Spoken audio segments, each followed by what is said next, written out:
A very good Saturday evening, everyone. Thank you so much again for joining us in this COVID 19 series hosted by Empower People. It has only been a couple of months that the coronavirus has now impaired our system completely and invariably affecting our decisions in planning the cities of our country. Density, which was once a strength of the urban, has now become a big threat. What were the bases on which our cities were envisioned in the first place? Are we losing track of our motto in designing our systems right? Let's talk of all of this tonight. I would like to welcome Hussain Indorewala. He's a teacher and an urban researcher. He teaches planning theory, housing, and humanities at the Kamla Raheja Vidyanidhi Institute for Architecture in Mumbai. And I want to say that a little more proudly because I'm from the same institution as well.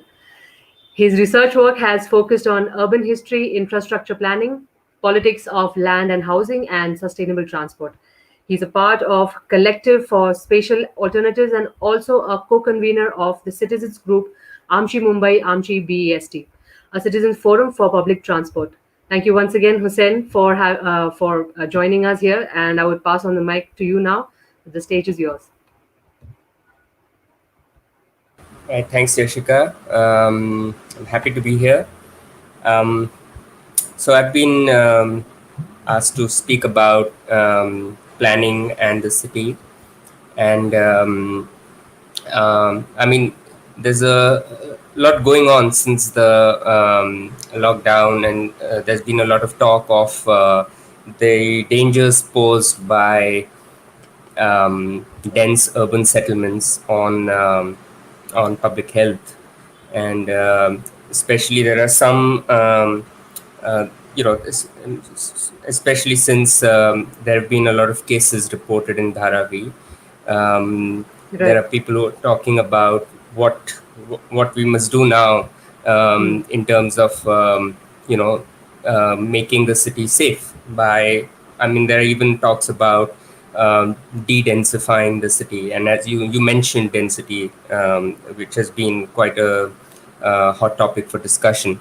Well, my presentation today is largely about the question of planning and how it has changed over the past 120 years. It has become clear now, especially as a result of the pandemic, that our state of interdependence and vulnerability, interdependence of our own health with the health of others, with the health of our political and economic systems, and with the state of our ecological system, vulnerability because it has become plainly obvious that our social support systems have been made so feeble that they will simply collapse under the weight of any crisis. The fact that millions of working people have left cities during the lockdown is perhaps the greatest indictment of our planning system. And the fact that the city has nothing to offer in terms of employment security, work security, or social security to the millions of informal sector workers is something that we ought to be really concerned about. There are many traditions of urban planning around the world, and almost all modern public sector urban planning can be traced back to social struggles against the ravages of the industrial capitalist city. Fires, epidemic outbreaks, environmental degradation, social inequality, all of the instruments of progressive urban planning emerged as a way of forestalling or minimizing the failures and fallouts of the capitalist city in the form of health and sanitary codes, safety regulations, development of public goods, environmental conservation. Dense urban living makes populations more vulnerable to epidemics and disasters, but cities also over time developed methods to contain and minimize the hazards of epidemics and other kinds of crises. It is important to bear in mind that the state intervention in the 18th and 19th centuries in cities, such as things like construction of sewer systems, water supply systems, public housing, sanitary building codes, etc., what was called improvement works, were meant for the simultaneous achievement of public health, environmental protection, and socioeconomic stability. Even at that time, in the late 19th century, early 20th century, as is the case today, the poor were blamed for the spread of disease due to insanitary living conditions or living habits. In colonial cities, people were blamed for, dirty native habits, for instance. But urban reformers always pointed out that poverty, overcrowding, unhygienic housing, and lack of sanitation were the causes of these outbreaks.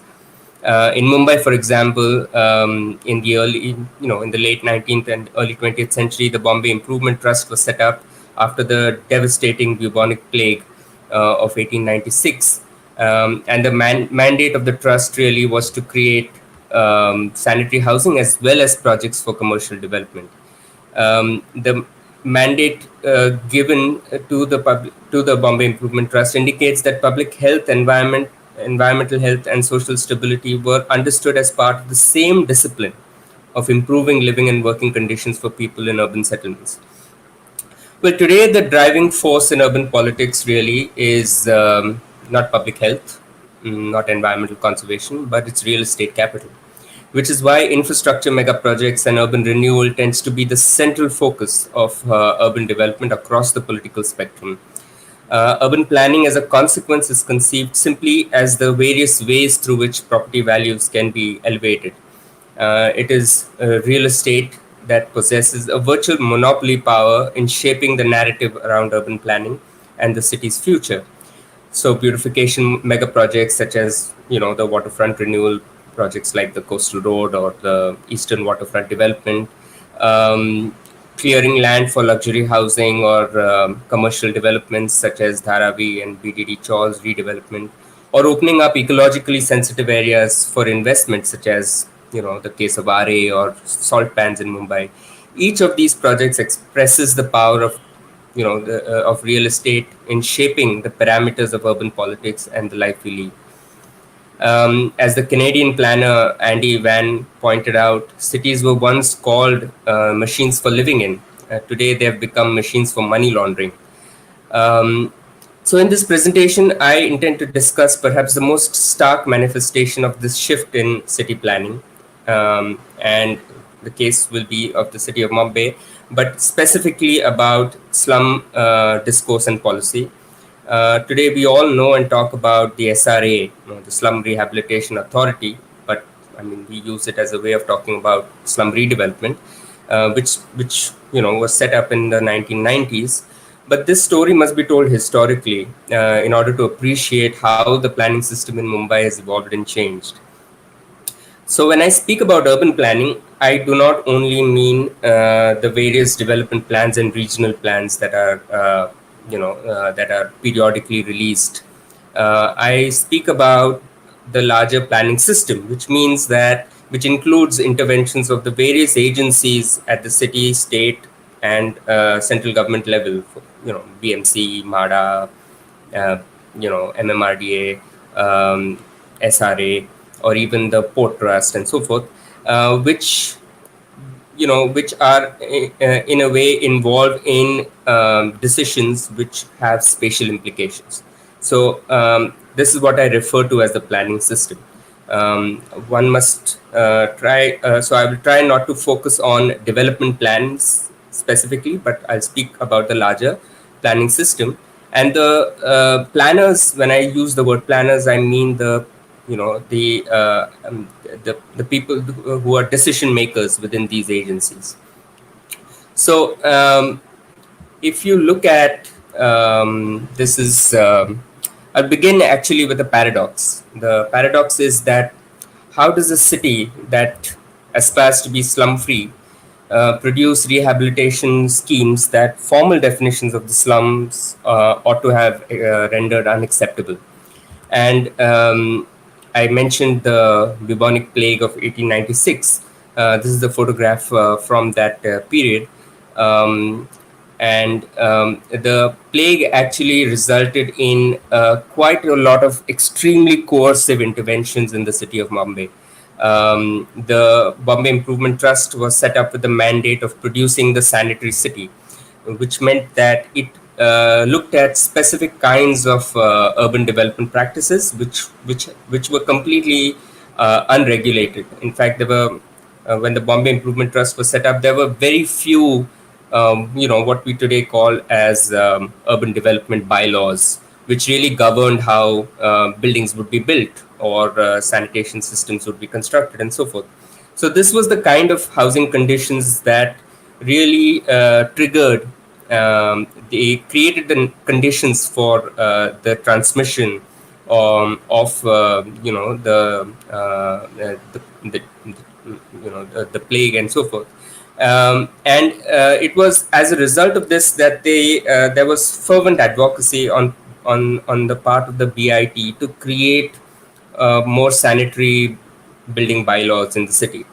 There was the chairman of the Bombay Improvement Trust, J.P. Orr, was a passionate advocate of the what is called the 63.5-degree rule, which meant that between two buildings, you must be able to have enough air gap, which would allow light and ventilation between these buildings, so that so that the buildings can breathe really.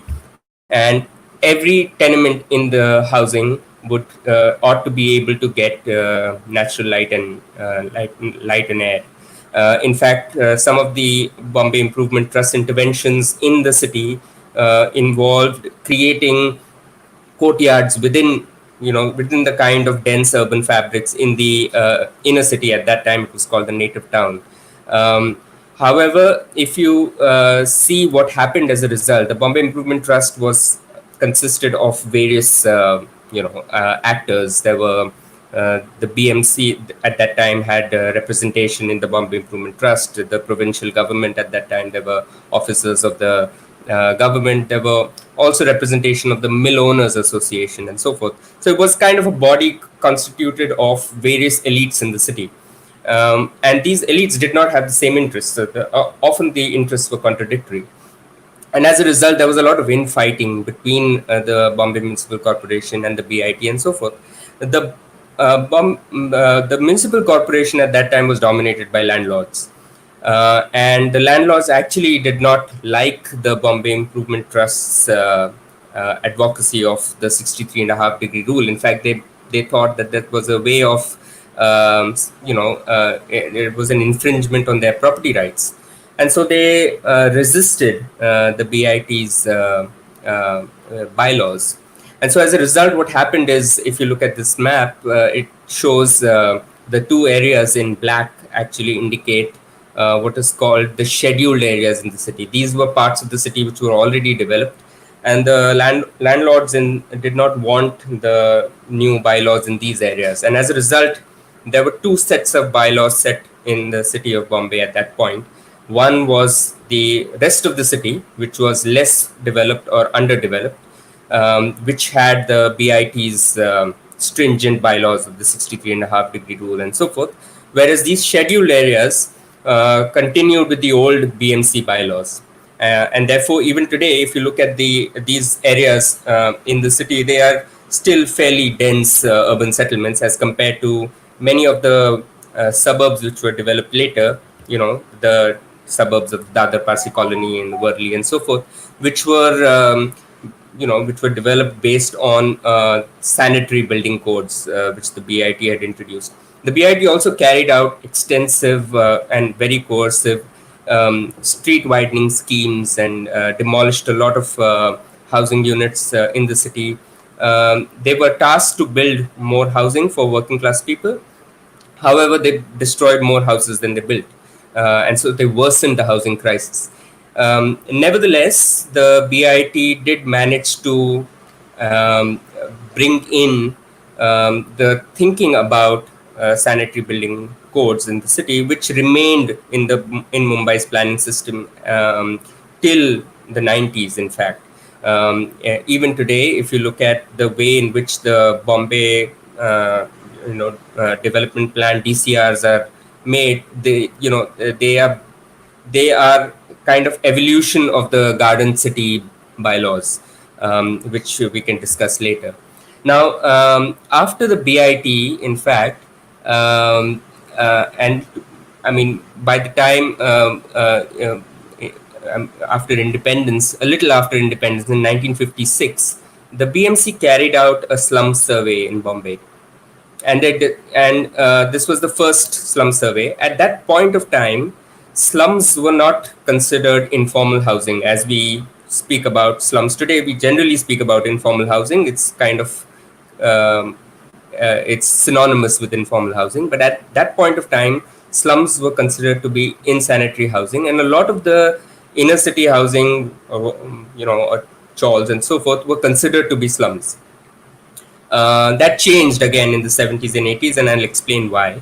But when the BMC conducted its survey, it identified, in chawls as one kind of slums. It identified temporary housing that the BIT itself had built, as slums as well, and it identified informal housing as slums. So these were the three kinds of slums that the BMC survey identified. But as you can see in this table, that through the 70s and 80s, the number of people who came into the city grew rapidly, whereas the amount of housing that was constructed just couldn't keep up with the numbers. So, for instance, at that point of time, post-independence, there was a very serious commitment on the part of the government to build public housing for the poor. In fact, public housing was always meant to be the way in which the poor will be able to live in decent accommodations. However, if you look at what actually happened, the amount of public housing built, or amount of housing built both through public housing as well as through private development and cooperative societies, just simply couldn't keep up with the demand for housing. If you look at the last column here, the number of units constructed didn't go beyond 20,000 units per year, whereas the demand was about 50,000 units a year. And so this gap between demand and supply meant that a lot of people who came into the city had to find a way to house themselves. And that is how the population of people living in informal settlements grew. And that's how you see the kind of growth in informal settlements in Bombay. Now, if you look at the Maharashtra Slum Act of 1971, which is actually very similar to the National Slum Act, which was in 1956, it talks about slums as a slum area, in fact, as a neighborhood of buildings that are insanitary, dilapidated, overcrowded, poorly designed, etc., and detrimental to the health and safety or convenience of residents. And these were fairly, arguably objective parameters where you could go to a settlement and evaluate whether that settlement, is insanitary, whether its condition of houses are dilapidated and so forth, whether there's enough light and air and so on. Today we refer to this as inadequate housing. What we would, according to the Slum Act, inadequate housing would be a slum.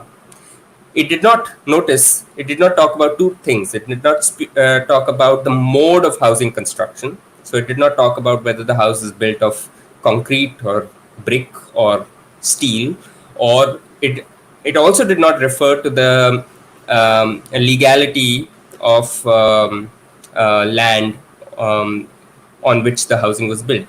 It spoke purely about the conditions of housing. Now, this changed, and a key part of the story is to understand how this shift came about and what happened as a result of this change. Now, if you look at the kind of public housing that was built at that time, in the middle you see a Mhada layout, and Mhada typically had these layouts where you had a mixed income housing. You had middle income housing. The central row of apartment buildings was middle income housing. Then you had low income housing, which was kind of ground plus one chawl-like developments. And then you had EWS housing, which was usually serviced sites, or what is called site and services schemes. And you also had MIG housing, which were bungalow plots. So the Mhada layouts were these mixed income layouts. Um, in the 80s, with the kind of World Bank funding that started coming in for the creation of self-help housing, you started seeing developments such as Charco, where you had, self-help again, but these were also mixed income housing. Now, what happens is in the 80s onwards, there is a shift in the kind of developments that are taking place in the city. And this shift is basically a shift to market based regulations. Now, I mentioned that according to the Slum Act, a slum is inadequate housing. Now, this definition actually comes out is a construct of the command and control regulations of development planning, which embodied a certain ideal of public health and sanitation. So a slum would be housing which is inadequate, which basically deviates from planning regulations. So this is what a slum. This is how a slum was conceived till the 60s and 70s, right? Now, what starts happening is in the 80s, the slum increasingly starts being conceived of as a construct of property. And the reason for this is interesting to think about. So when the World Bank starts funding site and services projects, in its documents, it starts referring to slums as illegal plus inadequate housing. Now, the word illegal is very important to understand in terms of how the World Bank conceives of slums. So, for instance, according to the World Bank, illegal housing leads to insecurity of the household, which leads to underinvestment in housing, which is why you have slums. So, there was this kind of a theorization of how a slum is formed. Illegal occupation of land leads to insecurity of tenure, which means that people will not invest in their homes, which means that it will create inadequate housing. Now, obviously, the advocacy, the policy response, according to the World Bank, was you must create property rights in housing, which would lead to tenure security, which would lead to investment in housing, which would create adequate housing. Now, notice in this what the assumption is. The assumption of the bank and generally of the international development agencies was that security of tenure can only be provided through the creation of property rights. Another assumption was that formal housing means adequate housing. Now, this is an important point to remember. According to this conception of slums, if you have formal housing, you have adequate housing. Now, what we'll see is over the next 20, 30 years, this very assumption completely falls apart. And the reason is that there is a third way of thinking about slums, and this is very specific to Bombay, is that the slum today is conceived more as a redevelopment opportunity. And if you look at how development, how development discourse conceives of a slum, and for instance, how a friend of mine, an activist, once asked a bureaucrat, what is a slum according to you? And the bureaucrat replied, a slum is what looks like a slum. And the reason for this is that once you identify a settlement as a slum, you have a certain set of development regulations that come into play. For instance, 4 FSI now, earlier it was 2.5, and then it was 3, and now it's 4. A certain kind of rehab area, a ratio of rehab and sale, incentive FSI, and so forth. So slum has become a development opportunity, and it's an extremely lucrative development opportunity. So what I want to really point out is that at this point in the beginning in the 90s, development planning in Bombay, planning generally in the city, became more and more oriented towards the private sector, and depending on the private sector to implement plans. And the reason for this that was frequently evoked was that the state does not have the resources to be able to, say, acquire land or even to build the kind of infrastructure that is necessary. Now, what that meant is that now the state becomes dependent on the private sector to implement plans, which means that there is a certain kind of convergence of interests between the private sector and the public authorities. And the way the public authorities respond is by providing incentives to private developers. And the incentives come in three forms. What these are called, what is called market-based planning instruments. There's the first is additional FSI, which means that if a developer chooses to build um, uh, health facility or a school, um, the developer gets additional FSI beyond what the general planning regulations prescribe. This is an incentive for the developer. Second is accommodation reservation, which means that you can build public facility, hand it over to the public authorities, and you will get incentives, which could be additional FSI and so forth. And the third is transferable development rights, which means that you can take development rights from one plot and move it to another plot, and that difference between the generation site and the site where it is actually used can create opportunities for economic gain. What this also meant is, in order to make these projects viable, certain relaxations were introduced. And these relaxations had to do with all of the earlier norms that were considered to be norms that ensured public health, environmental safety, and so forth. So, for instance, tenement density norms. These were relaxed systematically over time.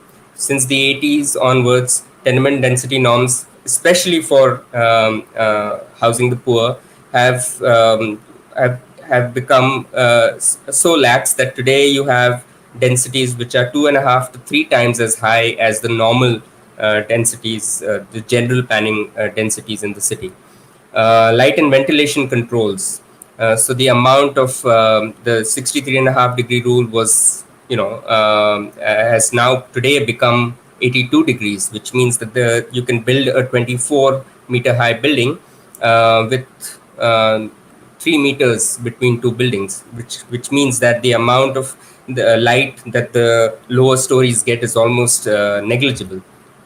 Fire safety norms, which were relaxed as well, because developers found that projects were not viable. And then things like open spaces, community infrastructure, and so forth. So, for instance, if you think about this, generally when planning standards speak about open spaces, they speak about open spaces on a per capita basis. For each person, how much open space should be provided. But if you look at slum rehabilitation projects, open spaces are prescribed according to the area of the site. So 8% of the area and so forth, which means that per capita, this is incredibly low and completely, a complete digression from any kind of reasonable planning norms.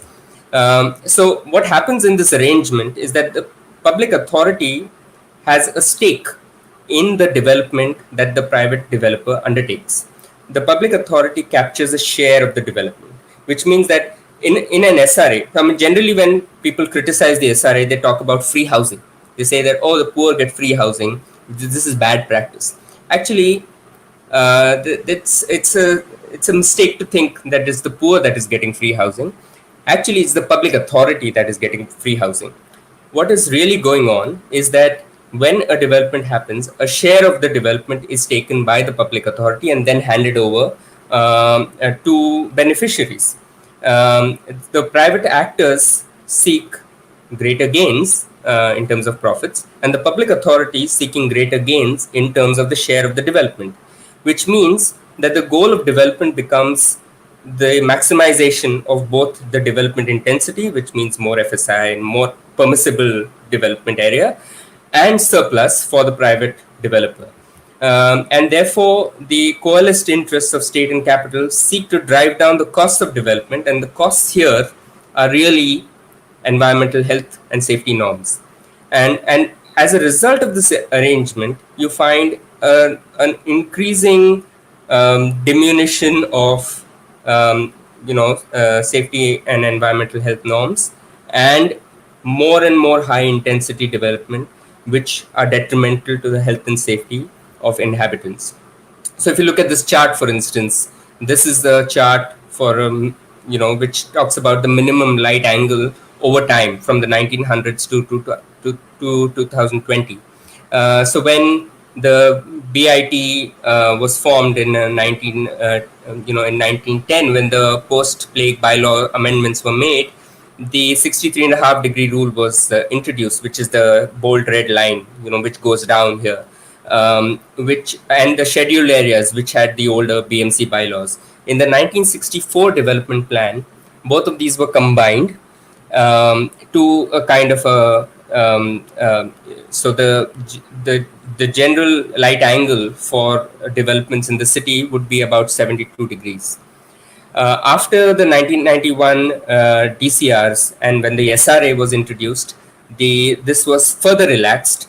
And so today in SRA buildings or resettlement colonies, you can have up to as less as 82 degrees between two buildings, which is a deregulation of environmental norms.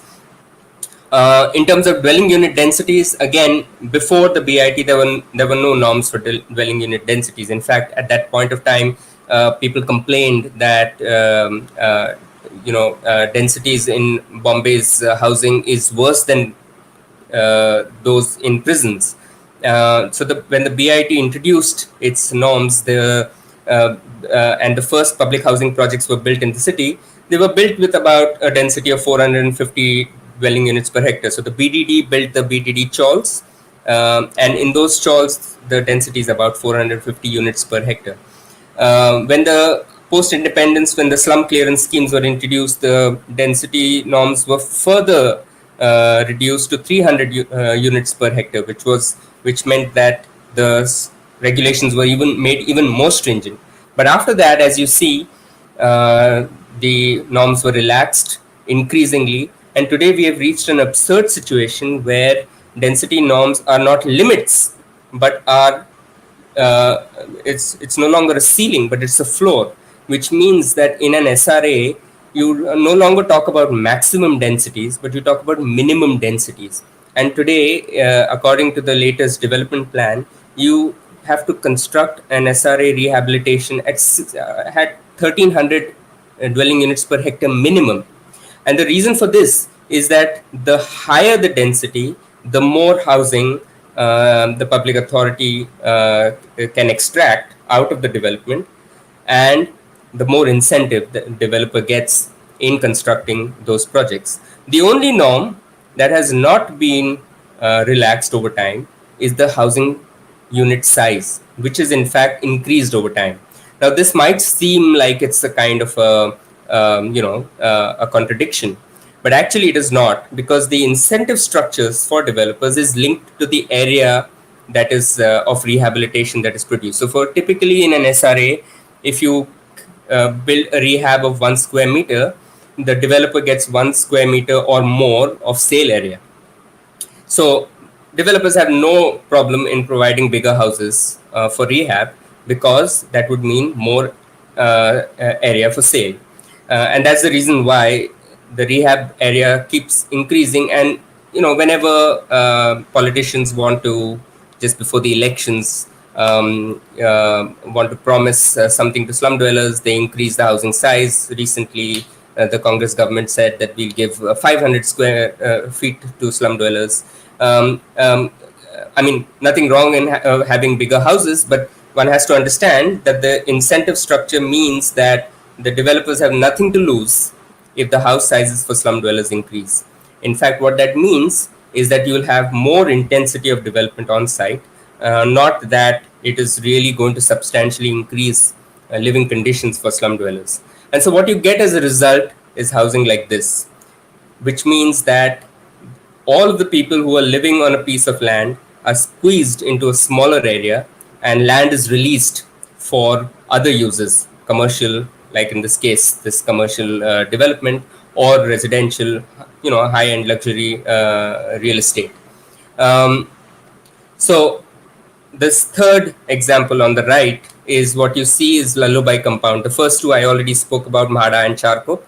Lalubhai compound is an example of a resettlement colony, which is exclusively low-income housing. And if you look at the way in which these townships are constructed, this is an example of Mahul, which in fact people who are relocated there resisted going there, mainly due to the proximity to the BPCL refinery, but also due to the harsh living conditions in Mahul. If you look at Mahul resettlement colonies in terms of its planning norms, almost every possible parameter that you will find in your standard planning codes are completely violated. There are no dispensaries, there are no schools, there is an open space which is far away from the settlement area. There are no community spaces and so forth, which means that it is, even though the settlement ought to be considered planned, it is completely deviating from any planning standards, which means that the city has produced two standards of planning: one for the poor, where planning ceases to almost have any meaning, and one for the rest of the city, where you have some semblance of public health and safety norms. And that is the reason why in these resettlement colonies you have increasing cases of infectious diseases. So, for instance, how does the economics of this kind of redevelopment work? So, if you look at all of these resettlement colonies, they are built in, at least when they were built, they were low land value areas. All of these are in the M East and M West ward. And unlike the SRA, which is the SRA in situ, which is slum dwellers are relocated on site, in resettlement colonies, the entire site is used for rehabilitation units. But what happens is that the landowner who gives up the land for the resettlement housing gets twice the amount of land area as TDR. The developer who constructs this housing gets 1.33 times the built up area as TDR. And once this TDR is gained, the developer and landowner can move this TDR to the western suburbs, where they can reap enormous profits for this movement of development rights. So as development rights move from low land value areas to high land value areas, the poor are moved from high land value areas to low land value areas in these resettlement colonies, because a lot of times infrastructure projects are built, slum clearance is undertaken, and so forth. So what you see is an increasing concentration and ghettoization of the poor in these highly deregulated housing conditions. So slum dwellers are moved from unregulated housing to deregulated housing, whereas developers can make a lot of money moving development rights from one part of the city to another. And as a result, you get resettlement schemes like this, which look very similar because they are very formulaic. All of these examples that are on the screen at the moment are resettlement colonies that are built with 2.5 FSI. All of them are up to 8 stories high. All of them have about 3 meters between buildings. And it is a formula that has been developed to minimize cost of construction, but maximize the possibility of gaining through the sale of development rights. So these sites are not really built for housing as such. These sites are actually sites for generation of development rights and TDR, which actually for the public authorities, these become housing stock. So if you look at the MMRDA or the SRA, they have a lot of units of housing, but in many cases people just don't want to go there because these are extremely impoverished conditions for living and nobody wants to live in them. But on paper, they exist as housing stock with the public authorities. So what I want to conclude with really is that it's the production of these resettlement housing townships and SRA in situ housing is reproducing some of the most miserable housing conditions that were produced in the late 19th century, that in fact created the conditions for epidemic outbreaks. Resettlement colonies are not really, as I mentioned, sites for producing housing, but for generating TDR. And what this means is that planning in Mumbai has come full circle. What began as a way of um, forestalling public health crisis is now very much the planning system that produces these kinds of public health crisis in the city. Um, Earlier, when landlords were exploiting when the BIT was set up, the BIT complained that cities' landlords are speculators in human misery. Actually, it is today the property developers and rehabilitation authorities who have become speculators in human misery. In other words, what we really have to start thinking about is how do you bring back a conception of planning that does not think about health and safety and environment, as two different domains. In fact, they are two sides of the same coin. We need to highlight that planning is not only about land and infrastructure development, as is generally assumed, but it is about environmental decision making. It's about public policy that has environmental implications over time. It also means that we have to develop public and collective alternatives to the kind of private systems that have made our cities more vulnerable to epidemic outbreaks. And in their ability to deal with the epidemic outbreaks. Finally, as I mentioned earlier, the commitment of planning in the public domain ought to be based on the claim for decommodification and universal public services.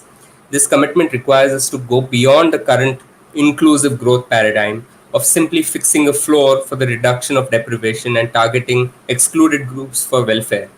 It means that we have to once again start developing a collective conception of land and housing, and in building institutions that ensure access to housing, healthcare, education, and essential services as a public good to all residents of the city. So this is basically what I'd say. So yeah. I think that's a very, very extremely enlightening presentation. Thank you so much, Hussein, for that. And I want to really appreciate the amount of data and the analysis which has come through from that.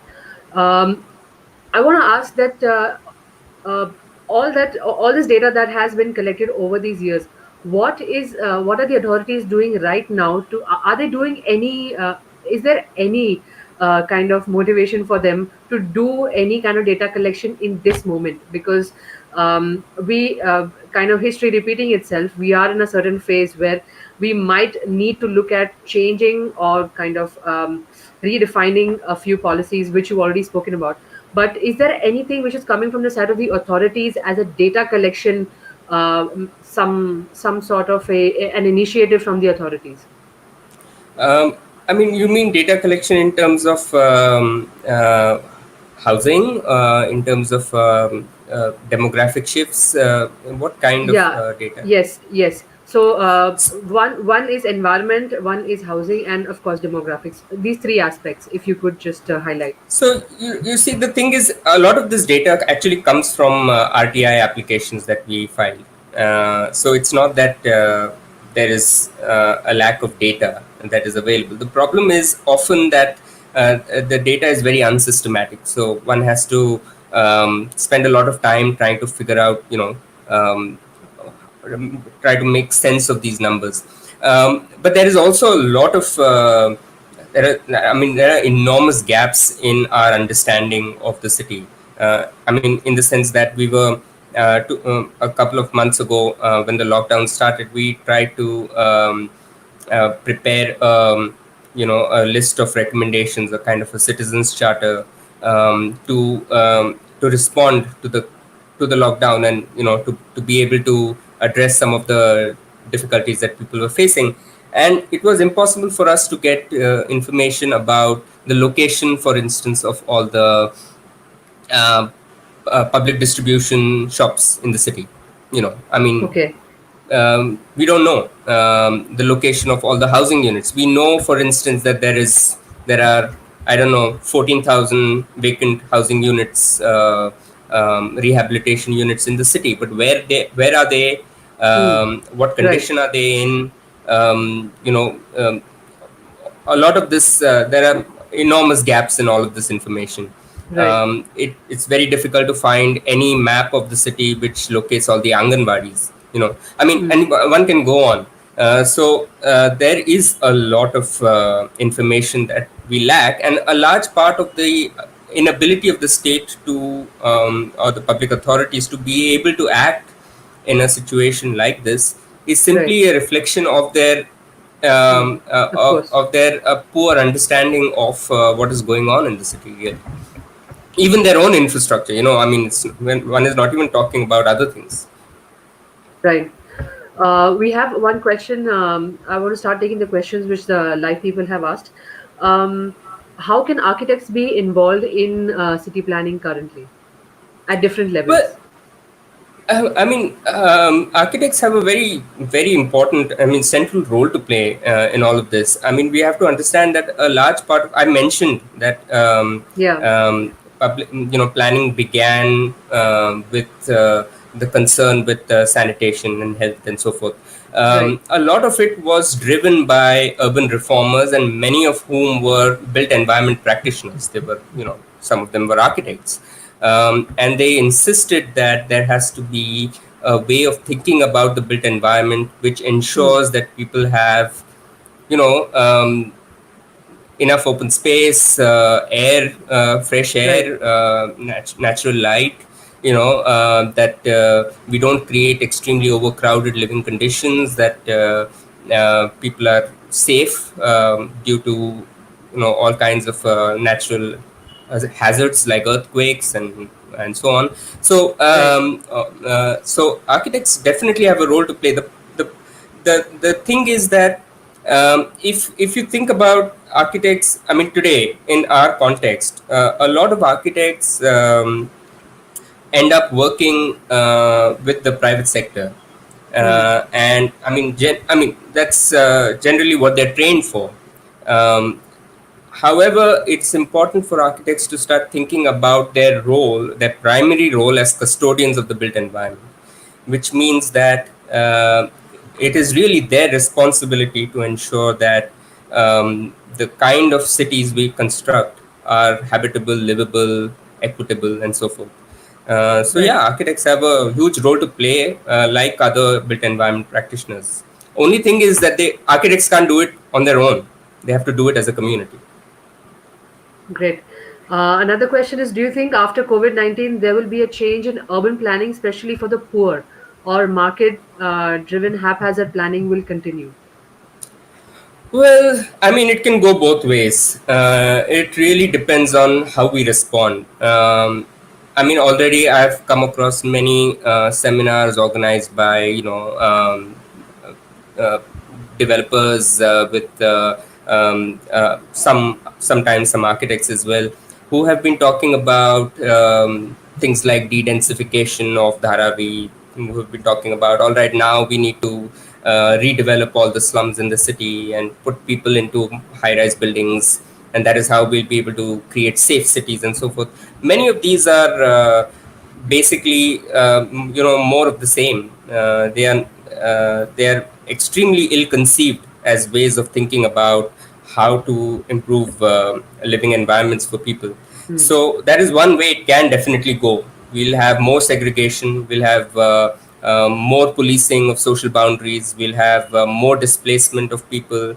It can go that way, or it can go the other way, where we start really thinking about deeply and carefully about how to create better environments for people in the city, how to redistribute land and resources, how to create reinvent public housing and public intervention in creating good quality living environments and so forth. So really, it depends on how we respond as a community. Um, that's the other way it can go. It can go in a progressive direction. It can go in a completely Yeah, problematic way as well. yeah, true. I'm hoping that the other way out is the one which we choose eventually and hopefully steadily, if not immediately. Another question is that the government has recently declared about the housing for migrant workers. How do you think they will be differentiating it from SRA? Do you think they should immediately have a committee which formulates rules and regulations for it? Mm, Look, I mean, it's not that migrants did not live in the city in housing. True, They true, did. true. It's not that migrants did not have housing. In fact, to a large extent, I mean, if you look at absolute deficit in housing in Bombay, it's Hmm. very, very low. In fact, I had done a small calculation a few years ago. It came up to 63 units, literally. Because we have, on the one hand, in a very very high number, about 4.5 lakh vacant housing units in the city. On the other hand, we have a lot of units which are unserviceable. So if you kind of Hmm. do the math, you Yeah, realize yeah. that actually there is no absolute deficit of housing. It's just that there is a lot of housing and people cannot access that housing. On the other hand, people do live in housing which is considered, which you can call housing poverty, which means that the conditions of housing are inadequate. Lack of services, lack of uh, access to basic infrastructure and so forth. So what one if you want to do good housing for migrant workers, we must start thinking about servicing informal settlements. We must start thinking Hmm. about creating service sites so that people can build their own housing over time in a good quality housing, planned housing layouts where there can be enough access to common facilities and so forth. So Hmm. um, one must be careful. We have to be very careful to ensure that in the name of migrant housing, we do not end up doing more of housing which looks like SRA and resettlement housing, Hmm. which means, bring in private developers, hand them salt pan lands, Hmm. and tell them, why don't you build housing Hmm. for the poor, which would mean, which would not be effective at all in creating housing for migrant workers. I think migrant workers already have housing. We need to improve Hmm. that housing stock. I think that is an amazing thing which you are talking about.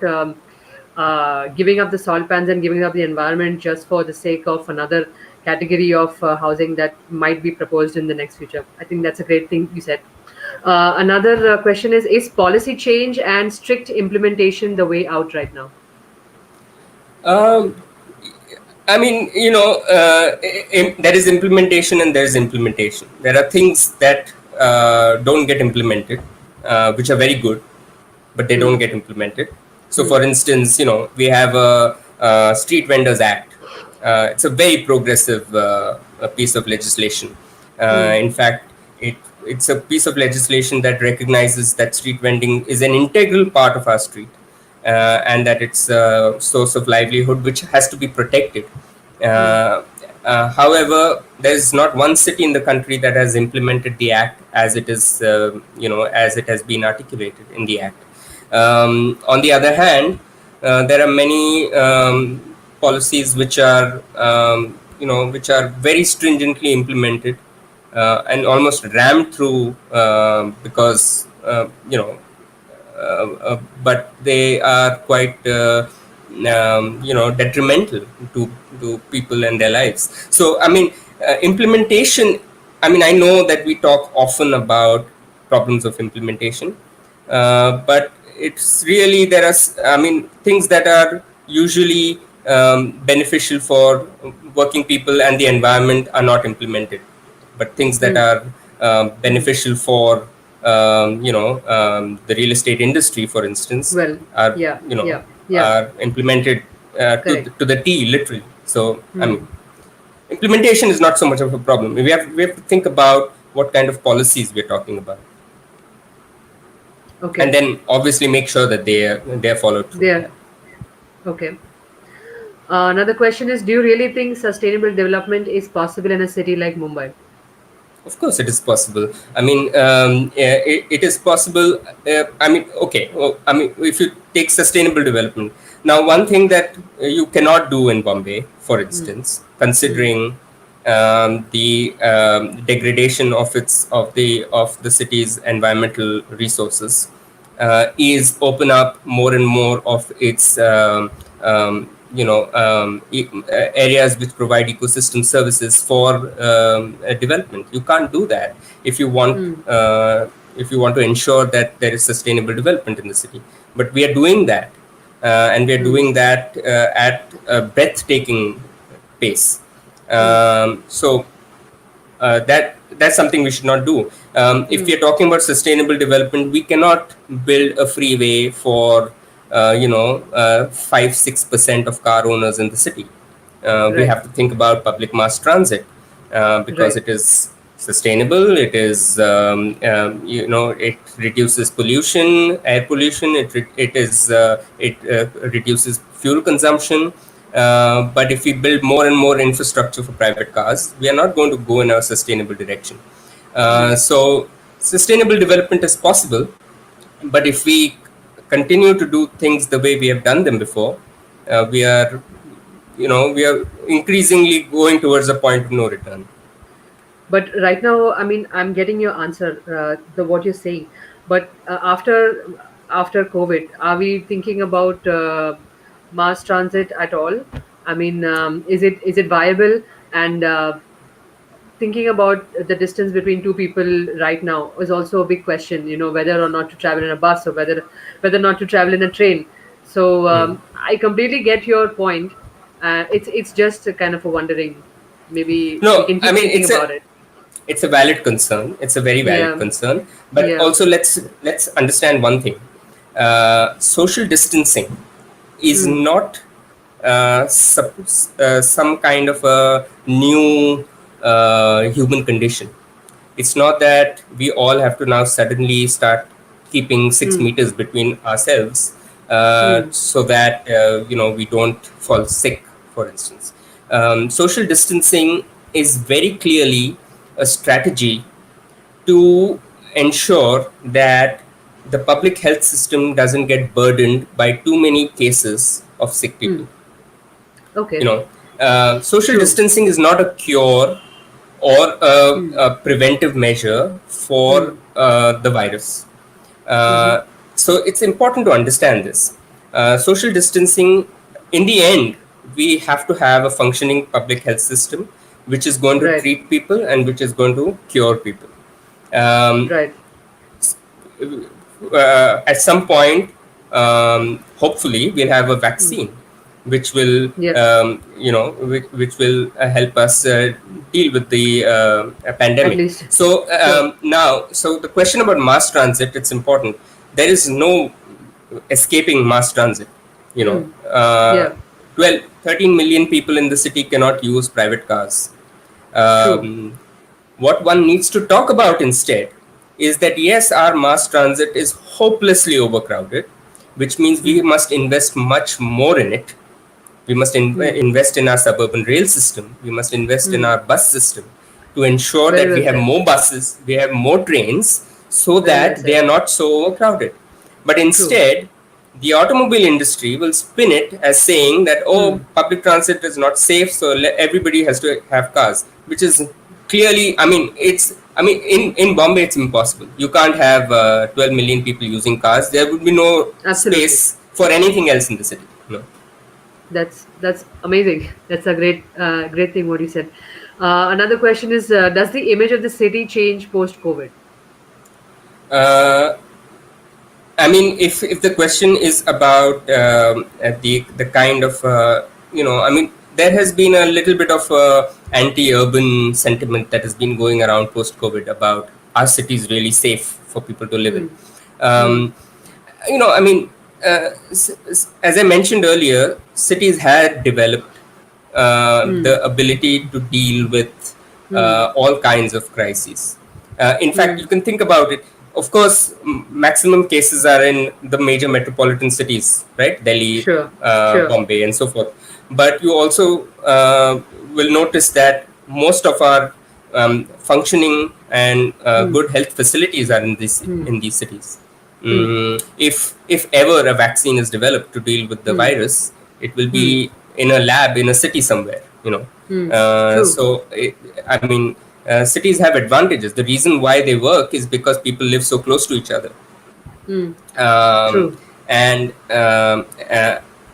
and so if that, I mean, I'm not sure that was really the question, I know.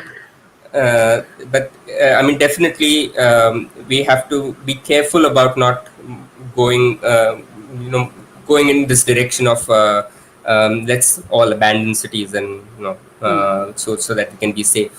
That's not moving towards sustainability, really. Okay. Uh, we're not getting any questions right now as of live, but I have a question from myself that currently in the past 1 week, I just want to talk about the past 1 week. We are facing coronavirus since the past 3 months. We have had a locust attack in this previous week. We have had the cyclone Amphan in the previous 1 or 2 weeks.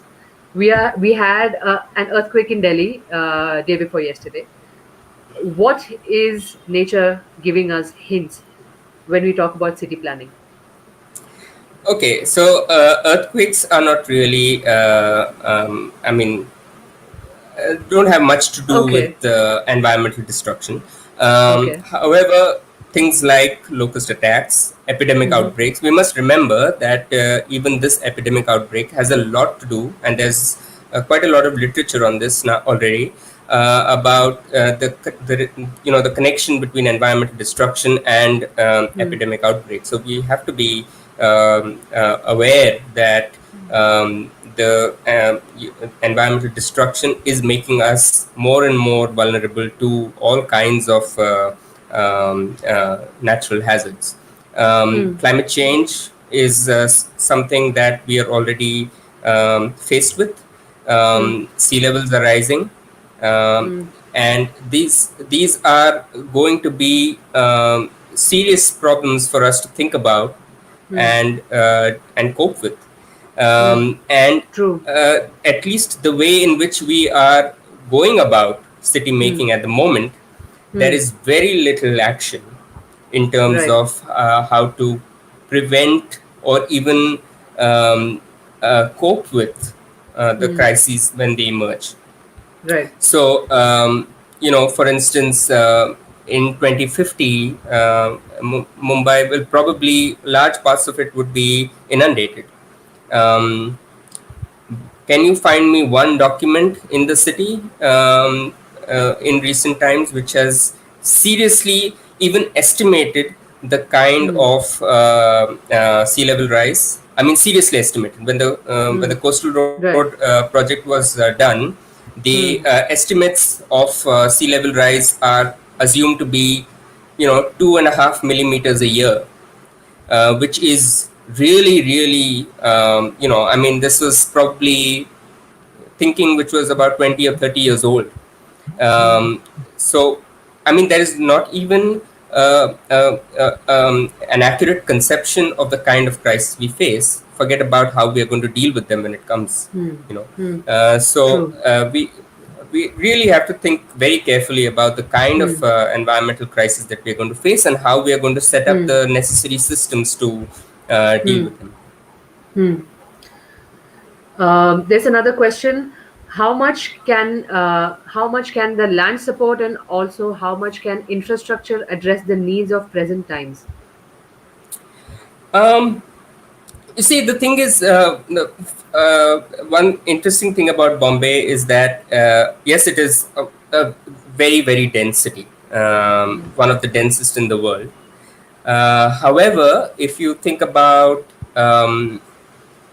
the kind of whether the city has enough land, yes, it does.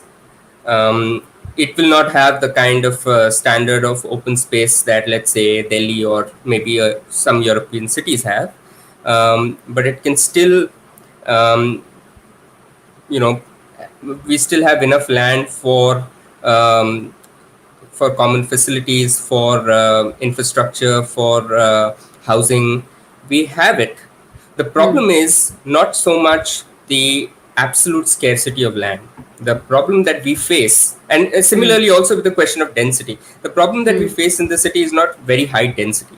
It is Mm. really the distribution of densities. You Well said. compare a place like Dharavi with Mm. a place like Malabar Hill, you know. Correct. Um, Correct. Okay.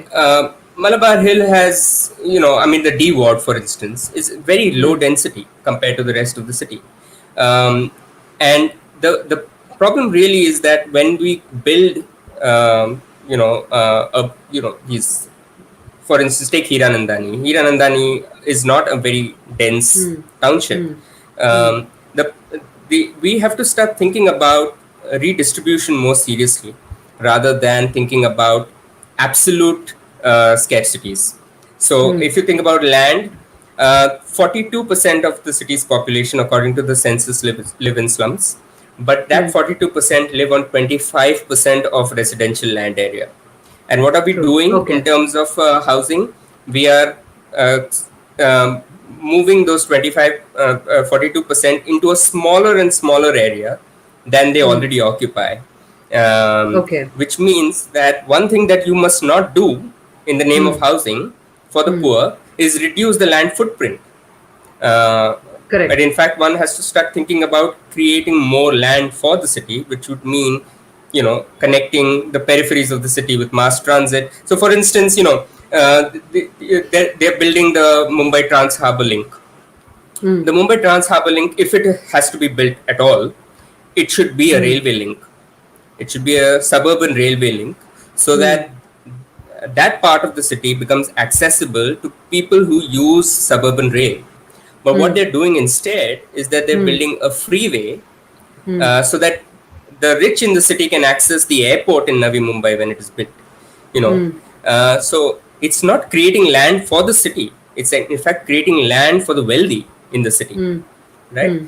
So we have Yeah. to start thinking about how do you expand the land footprint of the city by creating more Mm. and more affordable mass Mm. transit links to the Mm. peripheral regions. That way, we will not Mm. have all of these supposed crises of land and so Mm. forth. Right. I think there's a comment. The authorities should now understand the importance of open space. They are working as transitional spaces, for example, temporary hospitals or night vegetable markets that they are now hosting. So yeah, I get that. I think I want to just sum up with the last question. Um, let's talk about public health, environmental protection, and economic security, the three lost aims of city planning. Um, you want to talk like a conclusive remark on how to get those aims back? Uh, well, I mean, there is no blueprint for this. Absolutely. Absolutely. It really depends on how, you know, young people, you, me, everybody else, Hmm. really takes these questions seriously, and what kind of how we respond at this moment to Hmm. this kind of predicament that we are in. Hmm. We have to be able to reinvent the role of public planning. And as I mentioned, we have to be able to develop public and collective alternatives to the Hmm. kind of market based, privatized way in which we have been pushing Hmm. urban transformation in our cities. So that is Hmm. really the challenge that faces all of us, and it's a Hmm. collective challenge. It's not an Hmm. individual one. It's not even a professional one. Hmm. It will have to be done together by a lot of people who will Hmm. realize the importance, who ought to realize the importance of Hmm. the multiple and numerous challenges that face us in the next 20, 30, 40 years. Amazing. That's I think it's a great way to sum up the entire presentation. So thank you so much, Hussein. I would like to call it a webinar, and thank you so much for being here and for the amazing presentation and the data and analysis that you have presented to us. And thank you everyone for being here, for watching the webinar along with us, and for all the questions that have come from your side. I think really it was really great on your part that the amount of listening that you have been doing and the amount of thought process you have after listening to the presentation. So thank you for being with us, and have a great Saturday evening henceforth. And You thank you too. everyone. Good evening.